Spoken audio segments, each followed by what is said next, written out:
ഏയ് അതിൻ്റെ ആവശ്യമൊന്നും ഇല്ലായിരുന്നു ചേച്ചി. ആ ലച്ചുവിന് പറഞ്ഞാൽ മനസ്സിലാവുന്നേ.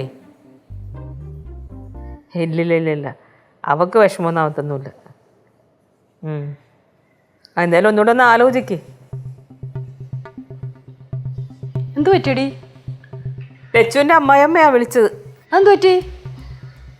ഓ എന്ത് പറയാനാ, ഇങ്ങനത്തെ പുത്രി. ആ നിനക്ക് സമാധാനമായല്ലോ അല്ലേ? സമാധാനോ? അതിന് സമാധാനം കിട്ടുന്ന വാർത്തയൊന്നും ഞാൻ കേട്ടില്ലല്ലോ. ഓ നിനക്കൊരാളുടെ ജോലി കളയാന്ന് വെച്ചാൽ നിസ്സാരമാണല്ലോ. ആ ഇപ്പം അത് തന്നെയാണ് എൻ്റെ സമാധാനം. സിദ്ധുവിൻ്റെ അമ്മയാണ് വിളിച്ചത്. ആ സ്ത്രീ അവിടെ ജോലിക്ക് വന്നില്ലേ, അത് നിനക്ക് ഇഷ്ടപ്പെടാത്തതുകൊണ്ടാണ് നീ അവിടെ നിന്ന് ഇറങ്ങി പോകുന്നതെന്ന് അവർക്ക് മനസ്സിലായെന്ന്. നല്ല കാര്യം. ആ എന്തായാലും രാവിലോട്ട് അവരോട് ജോലിക്ക് വരണ്ടാന്ന് വിളിച്ച് പറഞ്ഞിട്ടുണ്ടെന്ന് പറയുന്നുണ്ട്. ഹേ ശരിക്കും? കണ്ടാ എൻ്റെ അടുത്ത് കളിച്ചാലേ ഇങ്ങനെ ഇരിക്കും. ഞാൻ പറഞ്ഞേ ഞാൻ അവരൊരു പാഠം പഠിപ്പിക്കുമെന്ന്. ആ എടാ നിനക്ക് എൻ്റെ വിഷമം മനസ്സിലായില്ലല്ലോ, ഈ വീട്ടിലുള്ള ആർക്കും എൻ്റെ വിഷമം മനസ്സിലായില്ലല്ലോ. പക്ഷേ എൻ്റെ അമ്മായിയമ്മയ്ക്ക് മനസ്സിലായി.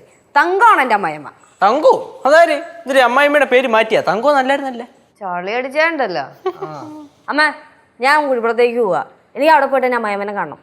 ഓ എന്തൊരു സ്നേഹം! പിന്നെ എന്നെ സപ്പോർട്ട് ചെയ്യുന്ന, എന്നെ സ്നേഹിക്കുന്ന, എന്നെ മനസ്സിലാക്കുന്ന എൻ്റെ അമ്മായിയമ്മനെ ഞാൻ പോയി കാണണ്ടേ? കാണണം. കണ്ടോ? ആ ഇന്ന് അവിടെ പോയിട്ട് വേണം സ്വതന്ത്രമായിട്ട് മൂടി പൊതിച്ച് കിടന്നുറങ്ങാൻ. ആഹാ, മൂടിപ്പൊതിച്ചിടന്ന് ഉറങ്ങാനാന്നോ പോന്നേ? ഞാൻ വിചാരിച്ചു വല്ലതും ബായിക്ക് രുചിയായിട്ട് വെച്ചുണ്ടാക്കി കൊടുക്കാനായിരിക്കും എന്ന്. ഇവളുടെ കൈപ്പുണ്യം കാരണമാണ് അവർ ജോലിക്ക് ആളെ വെച്ചത് വീട്ടിൽ. കളിയാക്കിക്കോ, എത്ര വേണമെങ്കിലും കളിയാക്കിക്കോ. നീ കഷ്ടപ്പെട്ട് ഞാൻ അവിടെ വരെ പോകേണ്ട ആവശ്യമൊന്നുമില്ല.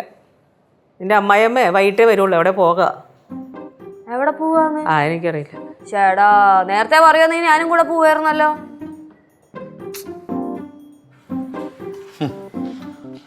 കുഴിപ്പള്ളത് നടന്നതേ എല്ലാരും അറിഞ്ഞല്ലോ.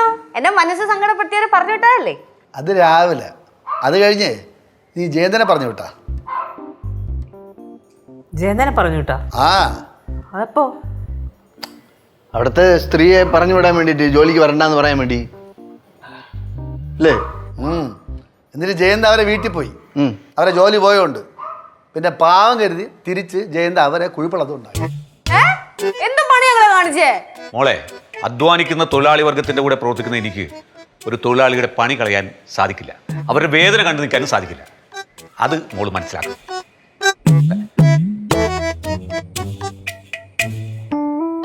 അങ്കിളെ മിണ്ടരുത്. നീ ഒരു പാവം സ്ത്രീയുടെ ജോലി കളയാനാണ് നോക്കിയത്. അതിന് എന്നെ കരുവാക്കണം. അത് പറ്റില്ല, എനിക്കത് സാധിക്കില്ല മോളെ. അല്ല അപ്പൊ അവരെ വീണ്ടും തിരിച്ചു കൊണ്ടുവന്ന ജോലിക്ക്? ജോലിക്ക് കയറ്റി. ജയന്ത അവിടെ തന്നെ ഉണ്ടായിരുന്നു.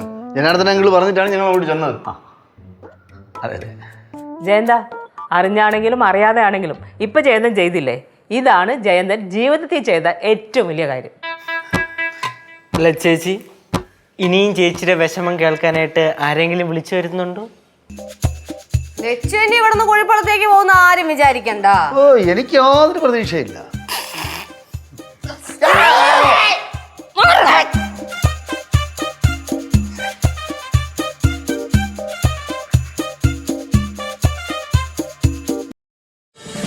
ഫ്ലവേഴ്സ് ഒരുക്കുന്ന കാഴ്ച വസന്തം യൂട്യൂബിൽ പ്രേക്ഷകർക്ക് ലൈവായി കാണാം. ഫ്ലവേഴ്സ് കോമഡിയിൽ ജോയിൻ ചെയ്യൂ, ആസ്വദിക്കൂ.